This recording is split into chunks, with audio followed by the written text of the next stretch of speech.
guys, what's up? My name is Michelle, and if you are here, you are witnessing history in the making. I'm just kidding. No, you are witnessing my history in the making for me. You're witnessing my very first podcast. I actually had a podcast before that I did years ago with an old friend of mine. I've been itching to create a podcast over things that I'm passionate about. I decided that I'm going to go ahead and follow my passion and go ahead and start podcasting again. On this podcast channel, I will primarily be talking about real life stories, solved and unsolved true crime, mysteries, and also conspiracies on this podcast. And on my second podcast that I'm also launching at the very same time, I will be talking more about, girl advice, relationship advice, everyday fun topics. It's going to be more of a lighthearted podcast to kind of balance off the two, because this podcast will be a little bit more on the darker side. But I absolutely do love true crime.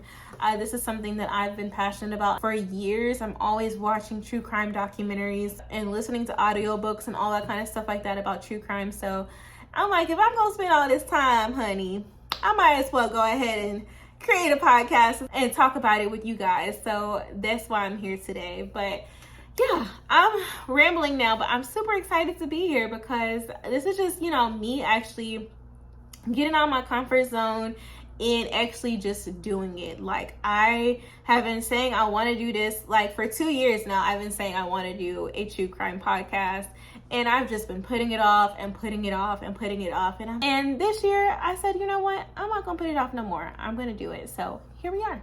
I know I'm rambling. You probably don't care too much. You're here for this case. And in today's case, I'm going to be talking about the unicorn killer.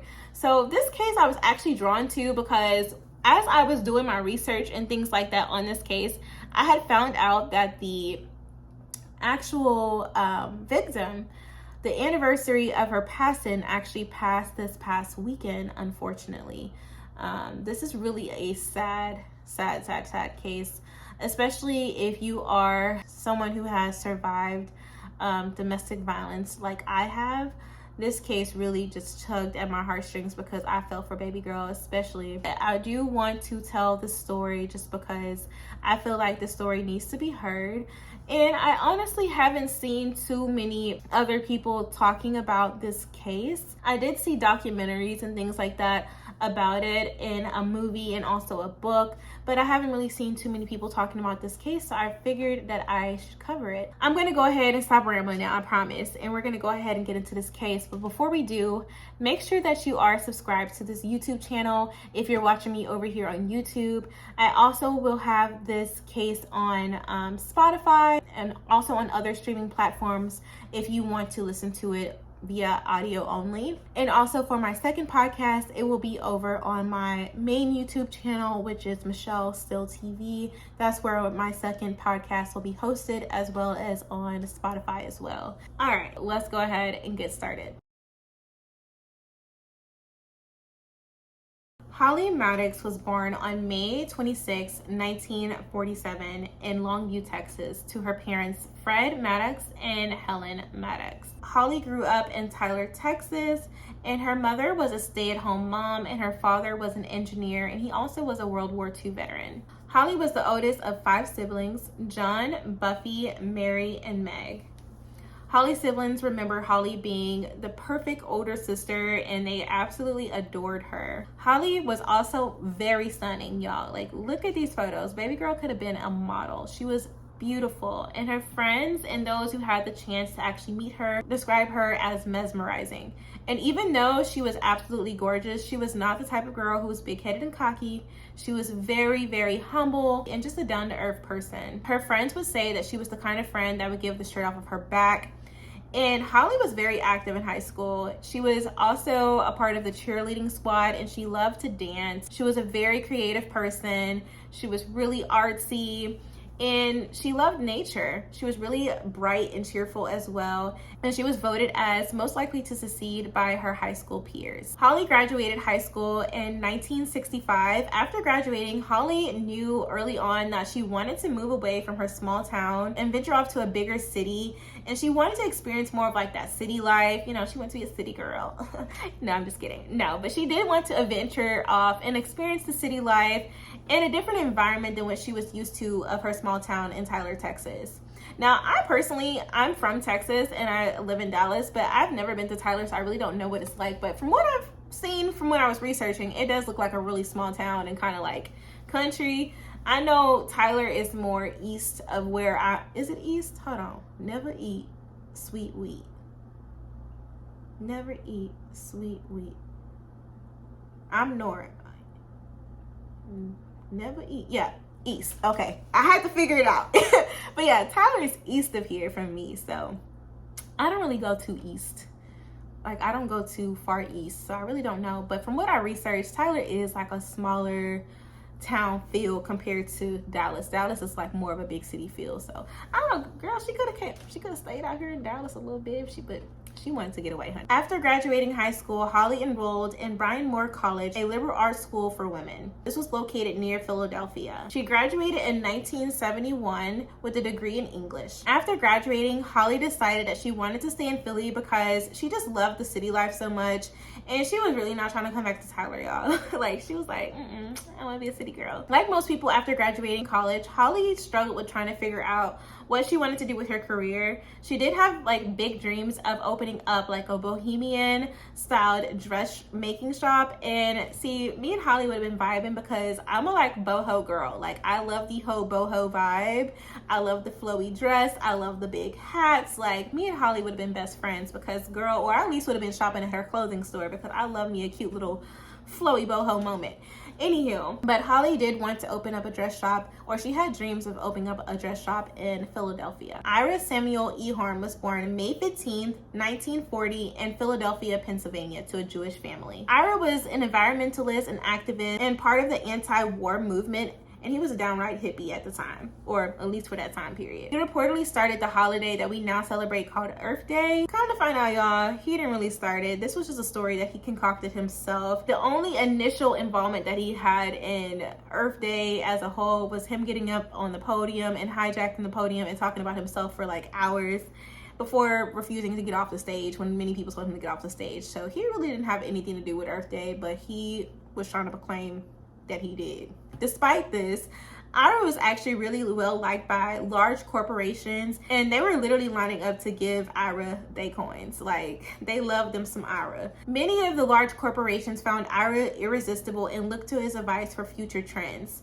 Ira began teaching many lectures on weapons, drugs, the environment, and he was well connected with scientists and corporate sponsors and very wealthy benefactors. And Ira even ran for mayor of Philadelphia. However, Ira was like Mr. Jekyll and Mr. Hyde, because many of Ira's benefactors never seen his dark side. But according to many of Ira's exes, Ira was very jealous, very self-centered, an abuser, and a serial womanizer. 1 year after graduating college, Holly met Ira at a restaurant in 1972.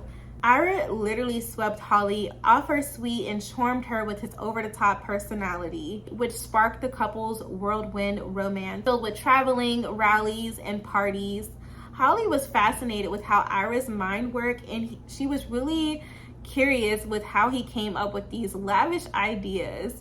And I can totally understand that, like, when you really like the way someone like thinks and stuff like that. I believe the term for that is a septosexual. Let me double check. Yes, septosexual. So it's like someone who's like really fascinated with the mind, and you know, like they're turned on with people who are like really knowledgeable about stuff. So I kind of feel her. I can vibe with her on that. Within 2 weeks of knowing each other, the couple were living together in Ira's apartment. See, now Ira got Holly up in that apartment, and little did she know she was going to be doing everything for that man, okay? Because Ira was used to living his lifestyle where all of his daily needs and his lifestyle was being funded by friends and family and benefactors, and even his girlfriends, which honestly to me that is a huge red flag. Now, Holly did not always agree with Ira when it came to some of his lavish ideas. For instance, there was one time when Holly and Ira were chit-chatting about a rally that was coming up in Washington, D.C., and Ira was trying to get him and his little peace hippie buddies to get arrested. Holly told Ira they definitely should not do that, and Ira just dismissed Holly and told her that if everyone got arrested, it would just be like a big party. Now, I don't know about you, but I like to party in the land of the free. I like to freely party. I do not want to be behind bars partying. I don't know. Maybe it's just me. I don't know where Ira was going with that. So according to Holly's family, Holly's boyfriend was a complete nightmare when they would come to visit. Ira would go out of his way to be obnoxious. He was extremely controlling and overbearing, and he would try as often as he could to put Holly down. He would often put her down and order her around and treat her like his own personal maid and his pet. Holly's family reported that Ira was a complete snob. He had horrible hygiene and he was just not pleasant to be around. Holly's mother believes that the only reason that Ira would come down to visit with Holly was to spite her father and to create problems between Holly and her father. Holly's friend Andrea said that she was amazed at how highly Ira thought of himself and how big-headed he was. She couldn't understand what Holly saw in Ira and did not find him attractive at all. One day, Andrea and Holly were on break at work, and Andrea happened to notice a mark on Holly's neck, and she asked Holly about it. And Holly just brushed it off and said that she just bumped into something. And Andrea wasn't really buying it. She was just like, girl, now that don't look like you just bumped into something, okay? Andrea said it looked like hand marks, and she asked Holly if someone was actually hurting her. Holly told Andrea, and I quote, Ira did this. Holly's other friends and family reported seeing Holly with black eyes and bruising on her neck and arms. However, this wasn't the only problem with Ira and Holly's relationship. When Holly and Ira would attend parties together, Ira would be seen leaving the party with other women and flirting with other women while Holly was there. Holly also stated that Ira would sometimes force her to have relations with other people while Ira sat back and watched. He told Holly that she had to do this in order to realize her full potential, which is just absolutely sick. Now, I personally, if you and your man are consenting to want to have or bring other people into your relationship, that is you and that's your business, especially if you grown and you paying your own bills. But honey, me and mine, we not gonna get down like that.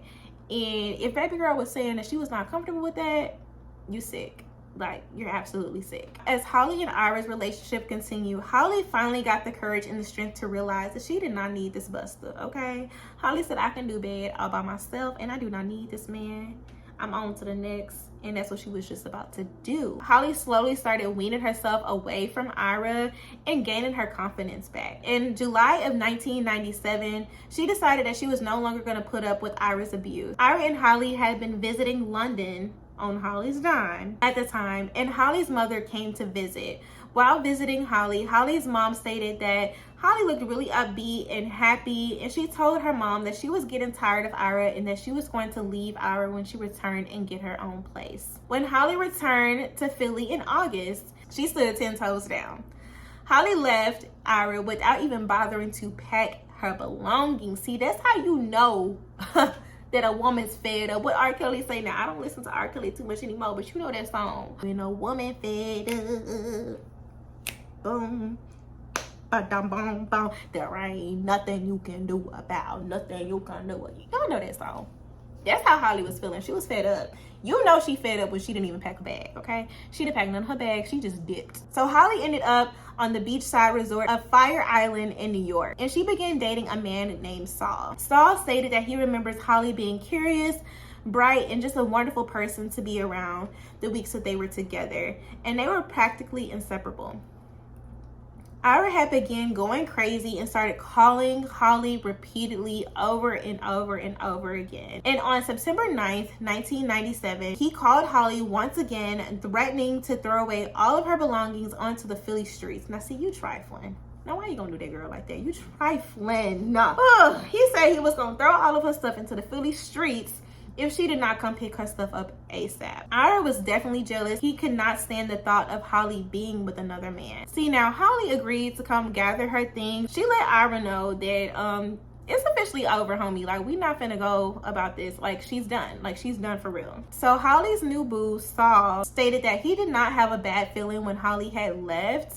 However, he did begin to have a horrible feeling when Holly did not return back as she promised. And Holly was just a woman of her word. If she said she was going to do something, she was going to do it. So it just wasn't like her to just not show up and follow through. When Holly didn't return, Saul and some of her friends reported Holly missing. Soon after the reports, detectives interviewed Ira. He told detectives that Holly did in fact come back to gather her things and that they were actually getting along well. He claimed that one day while he was in the shower, Holly told him she was going to go to the store and she never returned. At the time, the police did not have any reason to suspect foul play, so they just kind of let everything go and just kind of chopped it up to Holly just disappeared on her own. Now, Holly's family was not feeling too easy with this information, and they just felt like something was completely off, because Holly would never go weeks and weeks without contacting her family. So her family was extremely confused and they knew something was absolutely wrong. Holly's family also noted that most of her inheritance was still in her bank account untouched. Holly's parents decided to go ahead and hire a private investigator, and they ended up hiring 2 former FBI agents. Holly's family hired Robert Stevens and J.R. Pierce to investigate. Their investigation was filled with multiple interviews that would detail the events leading up to Holly's disappearance. Investigators Stevens and Pierce were able to follow up with several leads, and they also located a couple that had apparently gone out with Ira and Holly during the week that Holly had came to gather her things. The couple had stated that Holly and Ira joined them to catch a movie. A few days later, Ira had tried to convince his friends to help him dump a large steamer trunk that was filled with secret Russian documents into a nearby river. And his friends was like, They declined politely. Ira also asked his landlord, and his landlord also declined to help him move the steamer trunk. Finally, one of the neighbors told investigators that they kept smelling this god-awful, disgusting smell that was coming from their upstairs neighbor's apartment, and it was also lingering down into their apartment. The neighbor also told investigators that it smelled like a dead animal, and he showed investigators the cracks in his ceiling of his apartment that was in his closet, and he showed them how it was leaking a brown oozing liquid in his closet. Pretty disgusting. The neighbor also stated that he heard a scream around the time of Holly's disappearance. The landlord was also made aware of the smell, and he tried to enter into Ira's apartment. However, Ira was not trying to have it. He was not trying to have the landlord enter his apartment. But the landlord also hired a plumber, and Ira refused to let the plumber into the apartment. But eventually he did let him in, and when he let him in, he refused to let the plumber anywhere near the closet. Now, the closet had a padlock on it. Guess who is the only person who had the key? Ira. After 14 months of investigating, Stevens and Pierce finally brought their evidence to the police. And with the evidence that Stevens and Pierce had found, police grabbed a search warrant on March 28th of 1979. By this time, Holly had been missing for over 18 months. Former detective Michael Chitwood was over Holly's case, and he had got involved with the search and entered Ira's apartment. And when he entered, he immediately went to the source of the smell: the padlock closet. Chitwood had pried open the closet door with a crowbar, and once inside, he was hit by a distinct decaying smell. Ooh, I can only imagine. Like, I don't want to imagine, actually. I don't. Oof. After removing a few boxes from the closet, Detective Chitwood found a sealed trunk, and he had opened it and found newspapers dated to August and September of 1977, around the same time of Holly's disappearance. Under the newspapers, there was styrofoam packing material and air fresheners, and he started to go through the truck some more, and that's when he ran across the mummified hand of Holly Maddox. Chitwood turned to Ira and said, "It looks like we found Holly." And Ira eerily said, "You found what you found." Now see, you little bastard. Whew.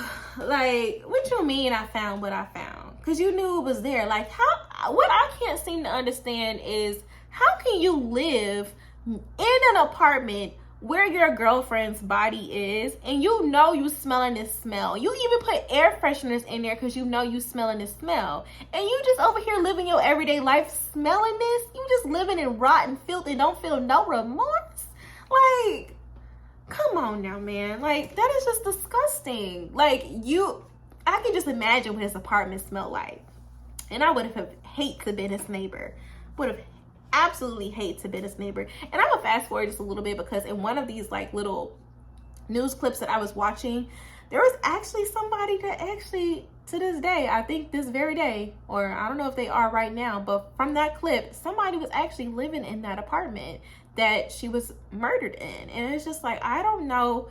I know for me and my scary behind, I can't live nowhere where I know somebody had died a brutal murder like that. Like, I couldn't live there. But the girl on that little clip was saying that she, you know, always gets a little strange feeling in the closet. And girl, you think? Because, like, I mean, somebody's whole entire body was there. As soon as they would have told me that somebody had lived here who had died, and they died a brutal murder, oh, baby, I would have been gone. We ain't got time for that.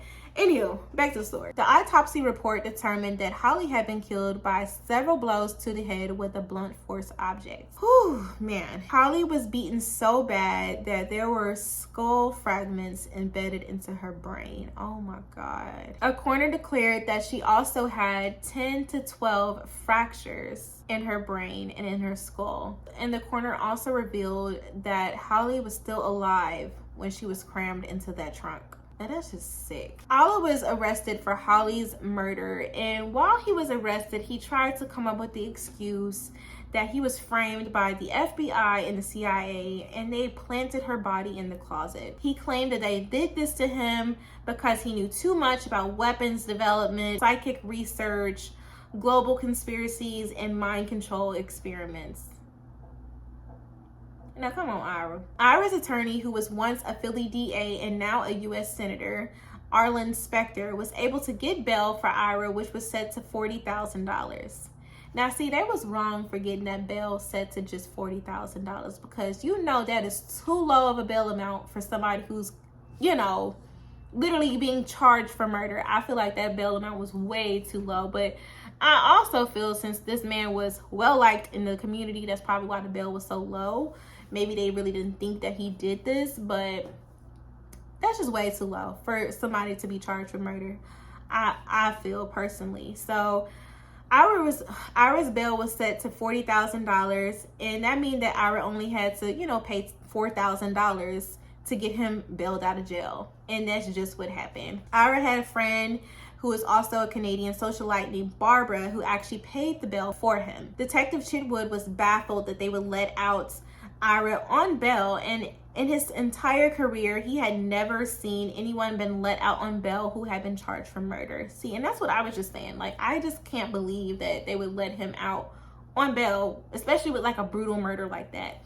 And also, if you guys are going to, like, you know, research this case any further, or happen to stumble across some of these photos, I am going to warn you, these photos are very graphic. Like, I was literally wanting to throw up looking at some of these photos. So please just beware. And I have too weak of a stomach to look at some of these photos too detailed. But yeah, there's some pretty bad photos out there. So just a fair warning if you don't want to see that, because honey, I wish I had the warning, because I was just scrolling and just happened to see it. Just was not ready. Was not ready. Detective Chitwood was also very disgusted with the number of prominent people who came to Ira's defense. We talking about preachers, corporate lawyers, economists. They were all coming and singing their praises about Ira, and they really just did not believe that Ira had did this, even though he was being accused of murder. Chitwood also said that he was pretty sure that Ira would take off before his trial. And you know what? He should have bet money on that, because he was so right. He was very right. I would have bet money on it. In January 1981, 2 days before the pretrial hearing, Ira fled the country, and a warrant was issued for Ira's arrest. And as you already know, Ira was long gone. So I'm going to fast forward just a little bit, because I'm going to have to fast forward and kind of rewind to kind of fill you in on what's happening right now with the case. So years finally passed, and in September 1993, the police department was fearing, you know, that witnesses and things like that would pass away or vanish. And Philly authorities have made the decision to go ahead and put Ira on trial in his absence for Holly's murder.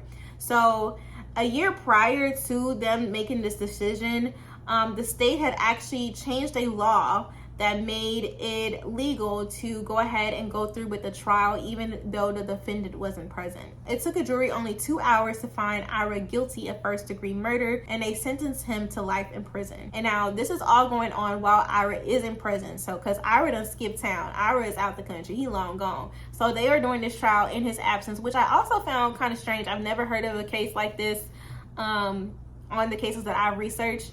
But I don't know, this was just like one of the first times I ever heard about this. I'm gonna reel back just a little bit. So while the trial was going on, Ira was over in Europe living his best life. He was mostly in Ireland and Sweden. And this is when a man named Richard, who was actually head of extradition for Philly, he was trying to locate Ira during all this time. And he had been doing so for over a decade at this time, trying to track Ira. And Richard had been interviewing dozens of Ira's former lovers and friends in an attempt to capture him. When Ira had first fled the United States, he actually had lived in London with a friend for a little bit before he had linked up with one of his former girlfriends who was from America, who actually came over to meet with him. And they ended up getting an apartment together in Dublin, Ireland. And their landlord was named Dennis. So Dennis evicted Ira and reported Ira to the FBI once he discovered that Ira was a fugitive. See that? The landlord was smart. He didn't want none of that smoke. But unfortunately, at the time, there was no extradition treaty between Ireland and the United States, so Ira could not be arrested at this time. So after that close call, Ira actually left Dublin, Ireland, and he went to Wales.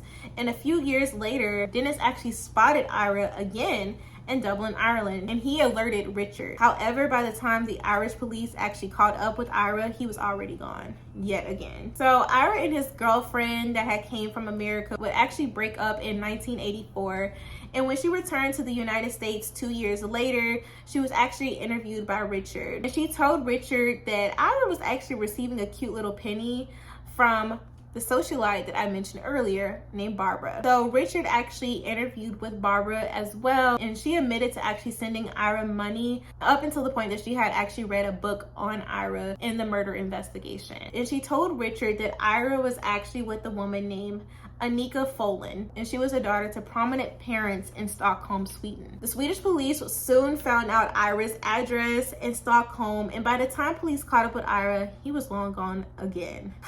Ira said, "I'm fast as fuck, boy." I know that ain't funny, but Ira was gone. Ira was like, you know that one meme? Oh, you gotta be quicker than that. Yeah, that's how Ira was. Annika, who was still there when the police arrived, informed police, "This Ira that you were looking for is now Ben Moore." She also stated that she was Ira's former landlady. Although Annika told the police that she and Ira were not romantically involved, authorities believed otherwise. 3 years later, Annika moved to Denmark, and shortly afterwards, she disappeared, leaving the address of a Dublin bookseller, Eugene Mollin, as her destination.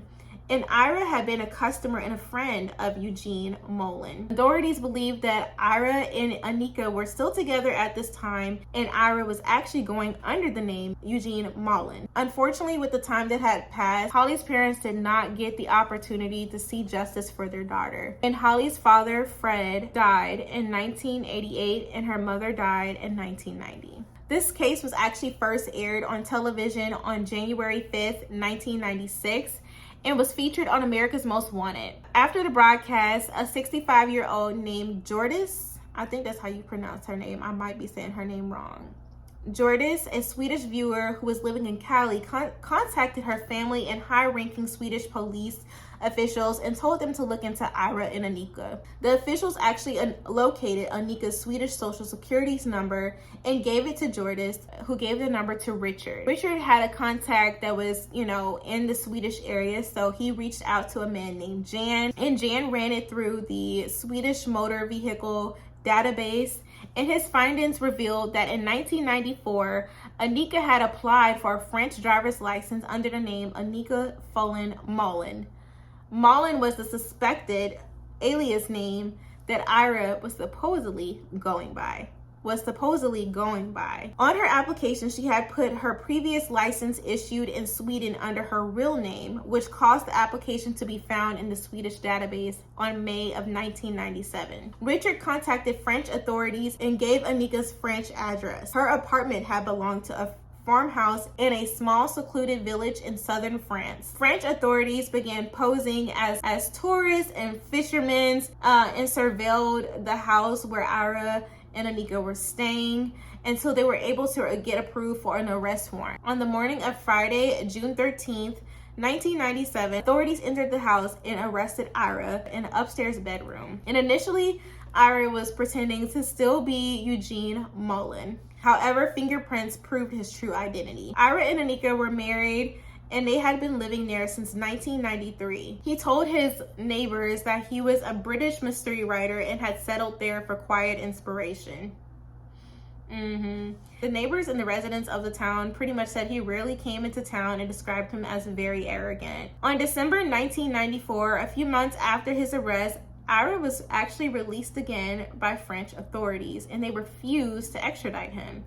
Now this really irritated me, but at the same time, I can kind of understand where the French authorities were coming from with this. So France at the time considered trials in the absence an abuse of human rights. And I can kind of understand their viewpoint on this because, you know, Ira was not present at the time of the trial that they had in Philadelphia. So, you know, they felt like it wasn't a fair trial for him since he actually could not defend himself in person and he had no way to. But at the same time, Ira done fled the country, so he already looking guilty. So it's just like, I get it, but I don't get it. But that was they did not agree with that, so they weren't comfortable with sending him back to America at that time. So France did not allow foreign nationals to be extradited based on these trials unless the defendant had the option to request a new trial. In January of 1998, the Pennsylvania legislature passed a new law bringing the state's provision of a retrial on the request in line with French law. They also guaranteed the French authorities that he would not be executed if convicted. In September, Ira was arrested again and the extradition proceeding began.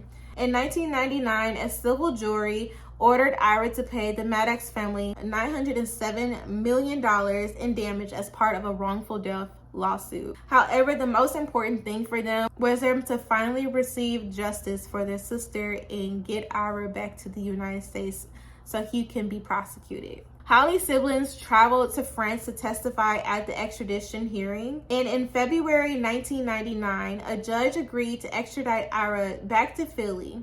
Ira attempted to appeal his extradition by taking his court case to the French Supreme Court. However, it was turned down. In July of 2001, the European Court of Human Rights suggested a delay in extradition. However, a week later, it was dropped. After losing his last appeal, Ira attempted to unalive himself by slitting his own throat. See, now, only a guilty person is gonna try to do that. Like, you not finna flee the country, and then you also not finna slit your throat unless you know you guilty. You know you guilty, boo, and you trying to avoid this. However, Ira was not seriously injured. Finally, on July 20th of 2001, Ira was finally extradited back to the United States from France. And in October 2002, Ira's new trial began. Prosecutors alleged that he had killed Holly because he was jealous and upset that she had moved on and ended their relationship. Two of Ira's ex-girlfriends testified that he had attacked them when they tried to break up with him. And one of Ira's ex-girlfriends stated that they were together for 4 months and she ended the relationship when she realized that Ira was just too domineering and very manipulative and very controlling. She claimed also that Ira tried to ruin her relationship with her family. For several months, he tried to win this ex-girlfriend back, and the ex-girlfriend just really wasn't having it and she did not want him back. But one day she actually did agree to meet with Ira again, and when she did, Ira actually smashed a bottle over her head and struck her repeatedly and also choked her. The second ex-girlfriend said that Ira had choked her as well when she tried to end her relationship with Ira. Prosecutors also showed the jury Ira's diary from the time of the murder. He wrote about his feelings of anger and rage that he felt towards Holly and his former ex-girlfriends, stating, and I quote, "To kill what you love when you can't have it seems natural. That strangling Rita last night seemed right. To beat a woman, what a joy." At the trial, Ira took the stand and maintained his innocence and claimed that Holly had been killed by CIA and FBI agents. See, he's really trying to still bring this whole CIA. Baby, just take that L. Take that L, Ira. Like, why you keep trying to burn this to the ground? You was guilty, baby. Take that L. We know you guilty. Okay? The jury was not buying it, and I'm glad they were not. And on October 17, 2001, after deliberating for 3 hours, Ira was convicted of first-degree murder for the second time and sentenced to life in prison. Ira began serving his sentence at a medium-security state prison in Hartsdale, Pennsylvania. In April 2016, Ira was moved to a medium-security prison due to his illnesses. On April 2020, Ira died of natural causes. He was 79. Okay, this is Editing Michelle here, and I just realized I did not even tell you guys the meaning behind Ira's name and why he was dubbed the Unicorn Killer.